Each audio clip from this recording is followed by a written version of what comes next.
একটি ঐতিহাসিক দিন জাতীয় নাগরিক পার্টি এনসিপির জন্য। কারণ আজকের এই দিনে জাতীয় নাগরিক পার্টি এনসিপির আসন সমঝোতায় প্রার্থীগণ তারা নমিনেশন জমা দিয়েছেন সারা বাংলাদেশে। আরো একটি কারণে এই দিন আজ ঐতিহাসিক হয়ে থাকবে, বিশেষভাবে গুরুত্বপূর্ণ হয়ে থাকবে জাতীয় নাগরিক পার্টি এনসিপির ইতিহাসে। এ কারণ আপনারা দেখতেই পাচ্ছেন যে আমার বাম পাশে বসে আছেন জনাব আসিফ মাহমুদ সজীব ভুঁইয়া, জুলাই গণ অভ্যুত্থানের সম্মুখ সারির যোদ্ধা, অন্যতম কাণ্ডারি, যিনি অসীম সাহসিকতার সাথে সেই গণ অভ্যুত্থানের সময়গুলোতে লড়াই করেছেন। মার্চ টু ঢাকা আসার কর্মসূচি যার মুখ থেকে ঘোষণা হয়েছিল এবং এই গণ অভ্যুত্থান পূর্ববর্তী সময়েও বিশ্ববিদ্যালয় জীবনে তিনি ফ্যাসিবাদের বিরুদ্ধে ছাত্রদের পক্ষে সবসময় লড়াই করেছিলেন। গণ অভ্যুত্থান পরবর্তী সময়ে অন্তর্বর্তীকালীন সরকারের দুটি অত্যন্ত গুরুত্বপূর্ণ মন্ত্রণালয় তিনি অত্যন্ত দক্ষতার সাথে এবং সফলতার সাথে পালন করেছেন। গণ অভ্যুত্থানের আকাঙ্ক্ষা বাস্তবায়নে সরকারের ভিতর থেকে চেষ্টা করেছেন। উনি পদত্যাগ করেছেন সরকার থেকে। আজকে আনুষ্ঠানিকভাবে জনাব আসিফ মাহমুদ সজীব ভুঁইয়া জাতীয় নাগরিক পার্টি এনসিপিতে যোগদান করলেন। আমরা তাকে স্বাগত জানাচ্ছি, অভিনন্দন জানাচ্ছি। আমরা আশা করব আসিফ মাহমুদ সজীব ভুঁইয়ার সাথে আমাদের এই পথ চলা পুরাতন দিনগুলোর মতোই সামনের দিনগুলোতেও আমাদের যে লক্ষ্য, আমাদের যে উদ্দেশ্য, সেটা বাস্তবায়নে সহায়ক হবে।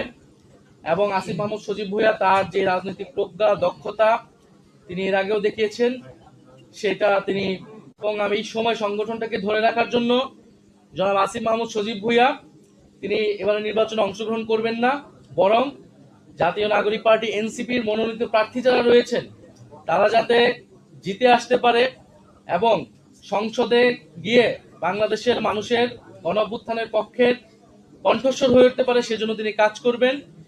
এবং এ কারণে জনাব আসিফ মাহমুদ সজীব ভুঁইয়াকে আমাদের জাতীয় নাগরিক পার্টি এনসিপির যে নির্বাচন পরিচালনা কমিটি সেটার প্রধান হিসেবে দায়িত্ব দেওয়া হয়েছে।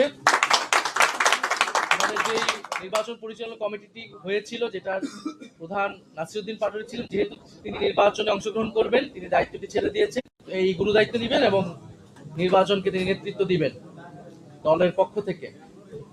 আমরা এর পাশাপাশি আসিফ মাহমুদ সজীব ভুঁইয়াকে আমাদের যে রাজনৈতিক পরিষদ, নীতি নির্ধারণী এবং আমাদের গঠনতান্ত্রিক অনুযায়ী আমরা বাকি কাজ সম্পাদন করব। আমরা এই মুহূর্তে আমরা জনাব আসিফ মাহমুদ সজীব ভুঁইয়ার থেকে তার বক্তব্য শুনব। আমরা আবারও তাকে স্বাগতম জানাচ্ছি, অভিনন্দন জানাচ্ছি, ধন্যবাদ জানাচ্ছি। তিনি বাংলাদেশের ছাত্র জনতা সবাই চেয়েছে যে এনসিপিতে আসিফ মাহমুদ সজীব ভুঁইয়া যোগদান করবেন। আসিফ মাহমুদ সজীব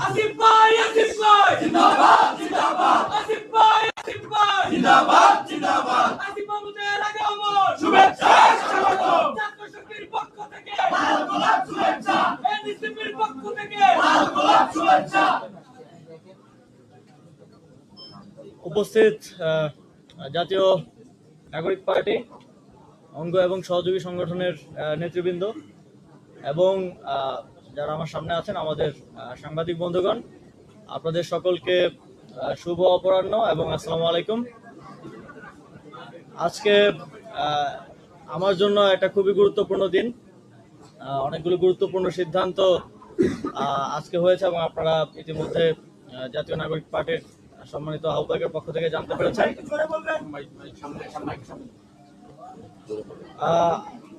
আপনারা জানেন 2024 সালের গণঅভ্যুত্থানে আমাদের প্রায় 1400 সহযোদ্ধা শহীদ হয়েছেন, আহত হয়েছেন প্রায় 30,000-এরও অধিক সহযোদ্ধা। বাংলাদেশের ইতিহাসে অত্যন্ত গুরুত্বপূর্ণ একটি ঘটনা হয়ে থাকবে এই গণঅভ্যুত্থান, যে গণঅভ্যুত্থানের মধ্য দিয়ে একটা দীর্ঘ ফ্যাসিবাদী শাসনের পতন হয়েছে এবং তারপর আমরা নতুন বাংলাদেশ বিনির্মাণের যেই পথ চলা, সেই পথ চলায় অগ্রসর হচ্ছি। গত গণঅভ্যুত্থানের পরের সময়টা, এই ট্রানজিশন পিরিয়ড বাংলাদেশের জন্য খুবই গুরুত্বপূর্ণ এবং সামনে জাতীয় নির্বাচনও সমানভাবে গুরুত্বপূর্ণ।